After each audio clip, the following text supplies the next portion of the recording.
உலகத்துல முதல் தெய்வம் தாய், இரண்டாவது தெய்வம் தந்தை, மூன்றாவது தெய்வம் குருவால் காமிக்கப்பட்டது தெய்வம். நாலாவது இடத்துல தான் தெய்வம். ஆமா இது ஆனா நம்பு தெய்வமா நேடா நாள் முடிந்தால் வேண்டடா அவனவர் வானடா நமது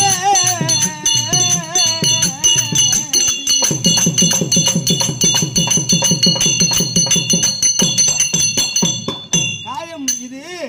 இந்த மனித உடலே காயமாகப்பட்ட உடலிலே இது என்னது காயமே இது பொய்யாடா காத்தடைந்த பொய்யடா